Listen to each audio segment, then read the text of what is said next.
This is Japi, and welcome to Japi Podcasts. Hello, I am Dr. Vikram Lunde. Welcome to the JAPI podcast of the September 2025 issue of JAPI Volume 73, Issue 9. This issue of JAPI has some really interesting articles, including 7 original articles, 4 review articles, 1 point of view, 1 pictorial CME, and 2 letters of correspondence. So let's discuss these in detail. The first original article is titled Cavernous Sinus Involvement in Rhinoorbital Cerebral Mucormycosis and Impact of Concurrent COVID 19 on Patient Outcome, a retrospective observational study by Harmeet Kaur et al.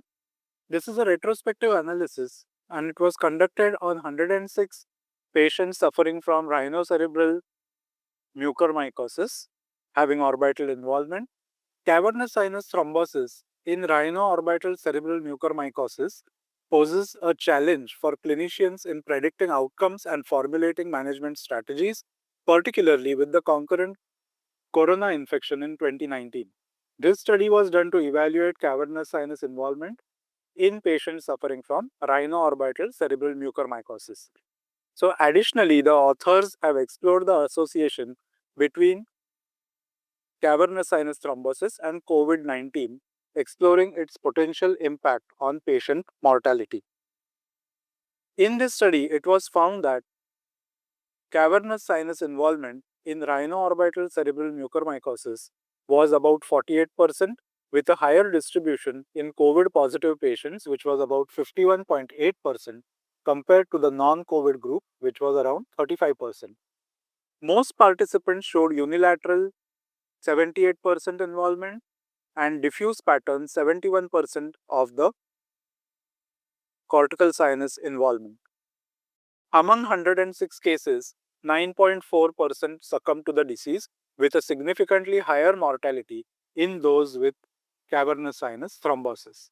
The authors conclude by saying that cavernous sinus involvement in rhinoorbital cerebral mucormycosis does not significantly impact mortality in both COVID-19 positive as well as negative patients. Imaging parameters such as filling defects, diffusion, cavernous sinus involvement, convex lateral wall, and orbital cellulitis may suggest the disease severity when observed. The next original article is titled Preventing Premature Coronary Artery Disease, the Synergistic Role of Biomarker Screening and Physical Activity, which has been written by Gobardhan Katharia et al. This study aims to identify biomarkers for early coronary artery disease diagnosis and their association with physical activity, untimely recording morbidity and mortality rates. This is a case controlled study which enrolled 300 subjects between the age group of 18 through 45 years, and they were subdivided into 3 categories. Additionally, the 200 subjects in group 1 and 2 were classified into active, moderate, and sedentary categories based on the WHO criteria. Serum levels of high sensitivity CRP, lipoprotein A, apolipoprotein A1, apolipoprotein B100, and oxidized LDL were analyzed, whereas non HDL cholesterol was calculated. The results of this study were as follows. There were significant differences in HSCRP, ApoB100, lipoprotein A, non-HDL cholesterol, and oxidized LDL cholesterol across the different groups. Additionally, the findings highlight that an active lifestyle is linked to a more favorable biochemical profile, which may help mitigate the risk of premature coronary artery disease. This study suggests that HSCRP, ApoB, lipoprotein A, non-HDL cholesterol C, and oxidized LDL in routine screening for early CAD detection. Integrating early biomarker screening with lifestyle modifications can enhance risk assessment and improve treatment outcomes. The next original article is titled Postural Instability in Idiopathic Parkinson's Disease, Determination of Visual Evoked Potentials, Brainstem Auditory Evoked Response, and short latency somatosensory evoked potentials, cutoff values for an early screening of fall. As we all know, frequent falls in elderly patients is a norm, and therefore this evaluation of postural instability in idiopathic Parkinson's disease would be interesting to know. This study has been conducted by Joydeep Mukherjee et al. Idiopathic Parkinson's disease patients have progressively increased slowness, rest tremors, rigidity, and postural instability.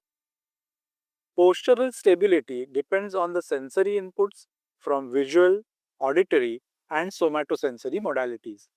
This study tried to find important cutoff values of visual evoked potential, brain auditory evoked response, and short latency somatosensory evoked potentials for determining postural stability in idiopathic Parkinson's patients. About 50 patients suffering from idiopathic Parkinson's disease were recruited in this observational study, which was a cross-sectional study. Patients were subgrouped into tremor dominant, which consisted of 37 cases, and postural instability and gait disorder were 30. Significant VP N75, P100, N145 cutoff values were noted bilaterally in the patients of idiopathic Parkinson's disease and its subgroups. Many significant VEP and BAER parameters with good sensitivity and specificity would guide clinicians in predicting postural instability and falls in idiopathic Parkinson's disease patients. The tremor dominant had a lower brainstem auditory evoked response latency cutoff values than those with the postural instability group. The postural stability of the tremor dominant subgroup was more dependent on the vestibular sensory input than that of the postural instability gait disorder group. Less vestibular compensatory support in the postural instability gait disorder group led to a more severe phenotype than in the tremor dominant group. In conclusion, the study found many evoked potential significant cutoff values determining a postural stability in idiopathic Parkinson's disease and its subgroups, that is, those suffering from tremor dominancy or postural instability gait disorder. Lesser vestibular compensatory support in the PIGD group led to a more severe phenotype than in the tremor dominant, that is the TD group. The next interesting article is titled "To compare between CTP, MELD, MELD sodium, MELD plus, HDL cholesterol, and RDW and RDW to platelet ratio as a predictor of short-term mortality in cirrhosis of liver." This study has been conducted by Shambhavi Sinha and her co-workers. The aims of this study were to compare the effectiveness of various prognostic scores, namely the CTP, the MELD-NA, MELD plus, HDLC, RDW, and RDW to platelet ratio for predicting 30-day mortality in patients diagnosed with cirrhosis to guide timely clinical decision making, especially regarding the need for liver transplant. The results of this study were, out of the 150 patients who were enrolled in this study, 79.3% were male with a mean age of about 46.4 years. A majority were rural residents. Alcohol was the most common cause, seen in 45.6%, followed by hepatitis B in about 14.8%, hepatitis C, non-alcoholic fatty liver disease, autoimmune hepatitis, and others formulated the remaining of the study group. 19.3% patients died within 30 days. The mean time to death was about 6.25 days. The disease severity was 76% in CTP class C, indicating an advanced disease. The score performance of MELD showed 100% sensitivity and 88% specificity at a cutoff value of 30. MELD NA was 97 sensitive, 89% specific at a cutoff value of 32. RPR was 90% sensitive, 78% specific for a cutoff value of 23.7. RDW was 90% sensitive and 72% specific for a cutoff value of 17.5 and above. MELD plus HDLC had a moderate diagnostic performance, and CTP was highly sensitive, almost 100%, but was very low specific, 0.8%, with a poor accuracy of only 20%. The other findings of this study were low sodium and HDL levels associated with a higher mortality rate. Males were more likely to have alcohol related cirrhosis, while females had more hepatitis C and autoimmune etiologies. The conclusions drawn from this study are MELD and MELD-NA are the most reliable predictors of short-term, that is 30-day mortality in cirrhosis patients, outperforming CTP and other markers. The secondary findings are RDW and RPR were moderately accurate and may aid in risk assessment, particularly in resource-limited settings. MELD plus HDLC had limited predictive power and is not recommended as a primary tool based on these results. So, what are the implications of this study? In clinical practice, the study recommends routine use of MELD and MELD-NA for risk stratification and transplant decision making in hospitalized cirrhosis patients. For policymakers, it emphasizes evidence based on prognostic tools to improve the outcomes and resource allocation, especially relevant for high mortality, resource constrained settings. For researchers, it calls for larger multicentric studies and long term follow up to validate the findings of this study and generalize results beyond the studied demographic. So, the take home message and critical opinion of this study is that MELD and MELD-NA should be the preferred scoring systems for predicting early mortality in cirrhosis. RDW and RPR are valuable but supplementary, whereas CTP and MELD plus HDLC have limitations for short term outcome prediction. The next original article is titled Assessment of Hand Grip Strength and its Clinical and Hematological Correlates of Inflammation among Adults with Pulmonary Tuberculosis.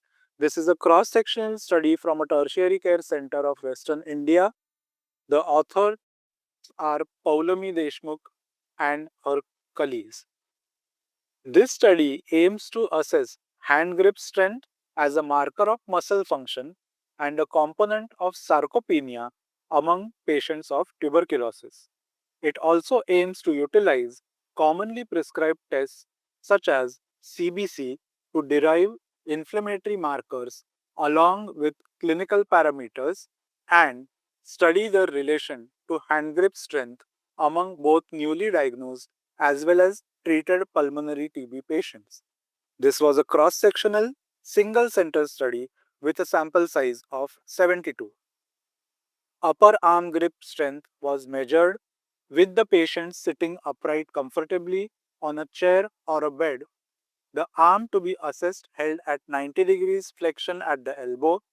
A smooth but firm grip was used to squeeze the bar as much as possible and release. The reading was noted and the process was repeated twice to obtain an average of 3 readings.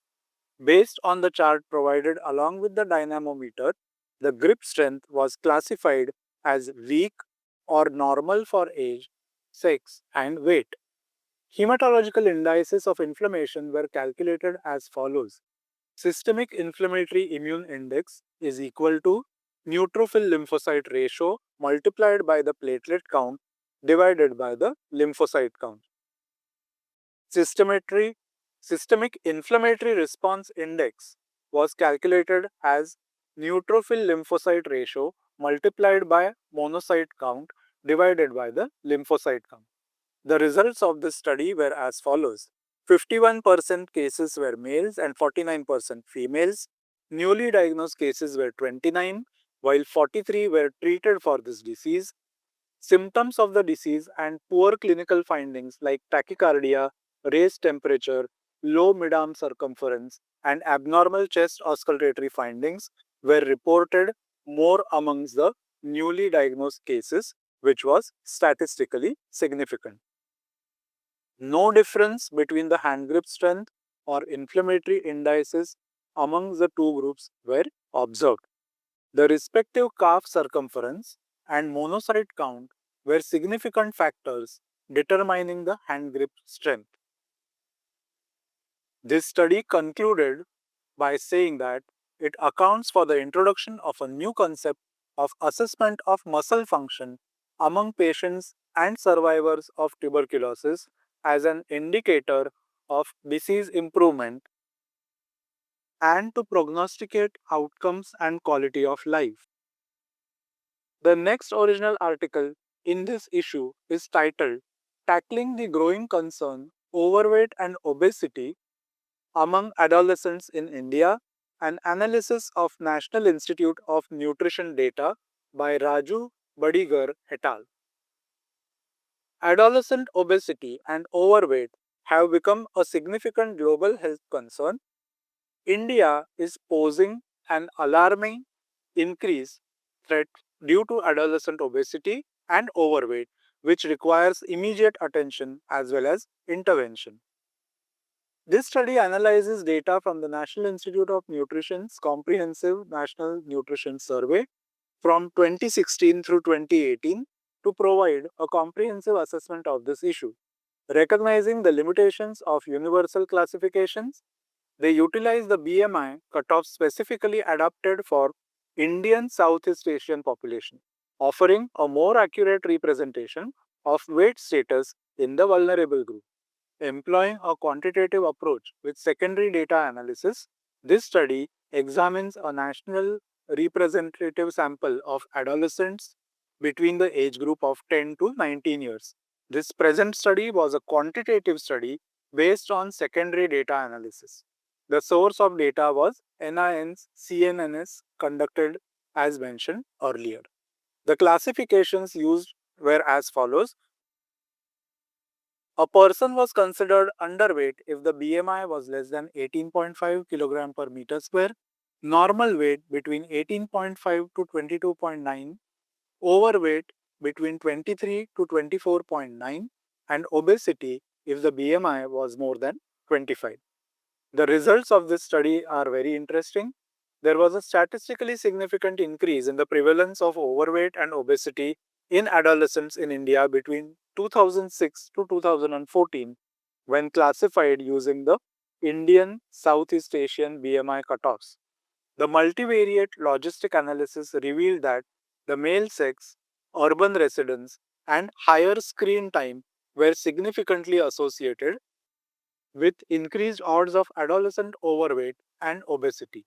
Appropriate intervention to combat adolescent overweight and obesity, like school based interventions, community based programs, public health policies, should focus on promoting physical activity, reducing screening time, and creating awareness about the consequences of overweight and obesity, particularly among the male adolescents in urban areas.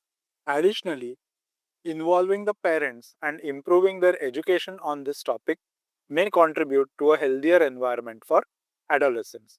And therefore, this study recommends to establish a detailed public health initiative aimed at reducing the prevalence of overweight and obesity amongst adolescents in India. Schools should be encouraged to incorporate physical and health education, regulating the marketing and accessibility of high calorie, low nutritious food and sugary drinks, increasing awareness regarding the health risks, implementing regular assessments and monitoring of adolescent overweight and obesity trends. The last original article in this issue is titled Predictors of Mortality Amongst Hospitalized Patients in a Tertiary Care Center Across the Three COVID 19 Waves, which is written by Anupama Kakade and co workers. This record based cross sectional study was conducted in a tertiary care hospital in Gondia district of Maharashtra to identify the predictors of mortality among COVID 19 patients admitted during the three pandemic waves between September 2020 and October 2022. A total of 861 adult patients were included, with 408 in wave 1, 422 in wave 2, and 31 in wave 3. The mean age of patients was 52.87 years and 66.6% were females. Hypertension and diabetes accounted for the most common comorbidities, 45.5 and 31.6% respectively. The overall mortality rate was 9.63%, with the highest in wave 2, that is 13.98%, followed by wave 3, that is 6.45%, and 5.39% in wave 1. The clinical predictors significantly associated with increased mortality included dyspnea, cough, myalgia, loss of taste, and loss of smell. Amongst the comorbidities, hypertension and to a lesser extent, diabetes showed strong associations with mortality. The lab parameters like elevated interleukin 6 levels, high D dimer levels, and increased CT severity scores also strongly linked to poor outcomes. Regarding the pharmacotherapy, steroid use emerged as the most significant protective factor, with a markedly reduced risk of death, adjusted odds ratio being 0.134 with a p value of less than 0. Steroids were administered to 88% of patients and consistently lowered mortality across all the waves.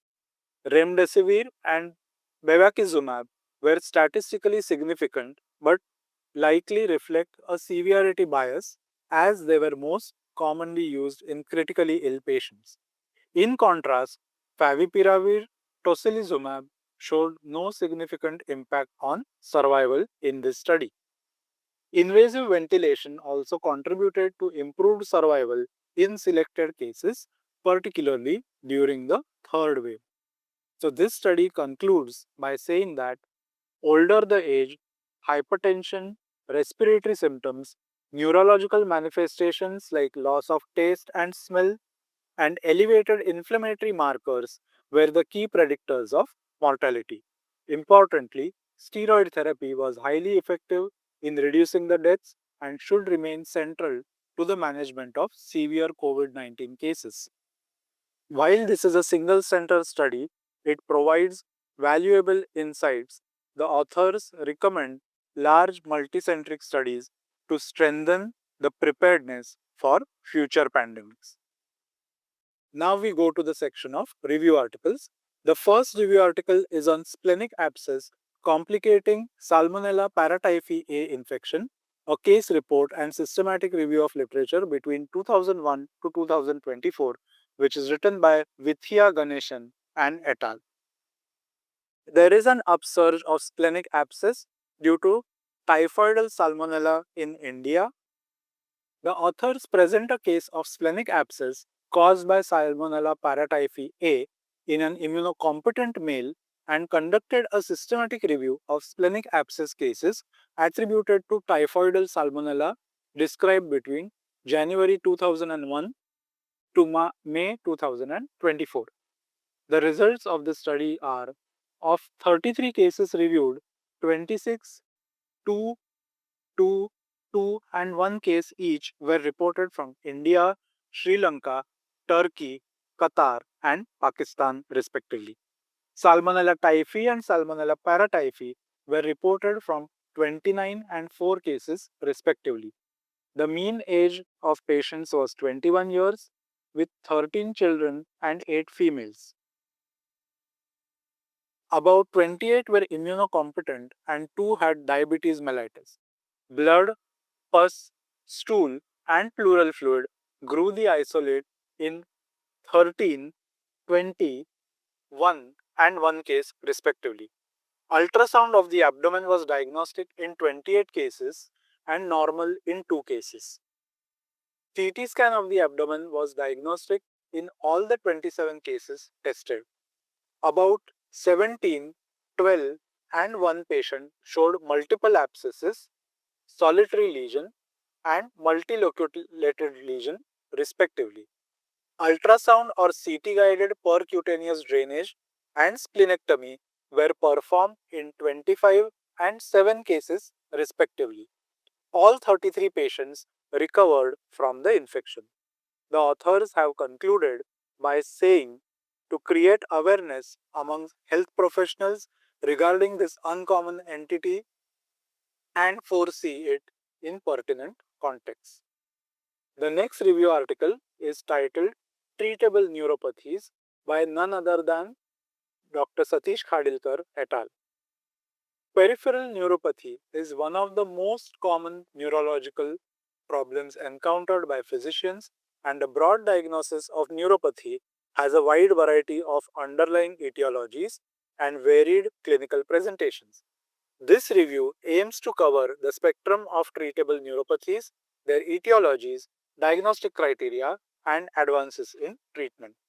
Clinical pattern recognition and neuropathy characterization help narrow down the list of differential diagnoses and thus direct the investigations. The list of treatable neuropathies is increasing and mainly includes metabolic causes, immune mediated, infectious, toxic, and nutritional etiologies. Prompt recognition of treatable neuropathies with early treatment reduces morbidity and disability. In this review, we shall discuss the common treatable neuropathies in detail and tabulate the uncommon conditions. The next article is a review on sarcopenia, cachexia, and aging by C.L. Naval et al. Sarcopenia is defined as gradual loss of muscle tissue with increase in fat mass associated with aging, leading to loss of muscle mass and strength, while cachexia is weight reduction due to secondary causes like malignancy or systemic disorder, leading to loss of muscle tissue as well as fat tissue. Aging is defined as time dependent reduction in physiological skills that are vital for life. While sarcopenia is resistant to nutritional supplementation, cachexia responds well to nutritional supplementation. The EWG SOP 2019 criteria for sarcopenia include low muscle mass, low muscle strength, low physical performance. For cachexia, primary criteria includes weight reduction more than or equal to 5% in last 3 to 6 months in cancer and in last 12 months for other systemic disorders like chronic kidney disease, chronic liver disease. Secondary criteria includes low muscle strength, fatigue and anorexia. Abnormal biochemical markers like low hemoglobin and low albumin. 1 primary plus 3 out of 5 secondary criteria should be present for cachexia to be defined. The loss of muscle mass could be due to chronic inflammation, low anabolic hormones, neurodegenerative process like loss of alpha motor neurons, mitochondrial dysfunction, low protein intake, etc. Exercise leads to increase in myokines, which promotes muscle growth. For example, follistatin, decorin, musculin, apelin, myonectin, and BDNF. Myostatin has an antagonist action on myokines. In sarcopenic obesity, there is increase in fat in visceral intramuscular cells, increases pro-inflammatory markers like adipokines, which leads to decrease in the muscle mass. The screening tools for sarcopenia include SARC-F questionnaire, which is a self-reported questionnaire, anthropometric measurements like MUAC, and calf circumference. For management of sarcopenia or the cachexia, diet modification like adequate protein intake, vitamin D supplementation, branch chain amino acids are essential. Newer pharmacological interventions like bimagrumab, trevogrumab, appetite stimulants like megestrol acetate, nutritional supplementation, adapted exercise, and anti-inflammatory treatment are necessary. The last but a very important review article is on transmission of Mycobacterium tuberculosis by Malay Sarkar and Jasmine Sarkar. Malay and Jasmine Sarkar have described the transmission of pulmonary tuberculosis in this review article. TB has been a leading killer of mankind since time immemorial. There are four key components in the TB elimination approach. They are known as detect, treat, prevent, and build. Under the preventive strategy, scaling up of airborne infection control measures is an important step in controlling the global disease burden. The primary mechanism of transmission of Mycobacterium tuberculosis is the inhalation of small infected droplet nuclei, which are 1 to 5 micrometer in diameter, consisting of a few mycobacteria that have the capacity to reach the alveoli. The transmission dynamics of TB can be influenced by various human, environmental, and pathogenic factors. Apart from coughing, sneezing, talking, laughing, singing, and normal tidal breathing can also produce droplet nuclei. Pulmonary as well as laryngeal TB can produce these droplet nuclei. Adults are more infective as compared to children. Health education of the healthcare workers and of the tuberculosis patients is very important in breaking the chain of transmission of the tubercle bacilli. Following etiquettes of cough, usage of masks, avoiding coughing in public places, and usage of appropriate discarding measures of the infected sputum and other biological material are some of the key measures that have been reviewed in this article. So that brings us to the end of this podcast. Thank you for listening to the JAPI podcast.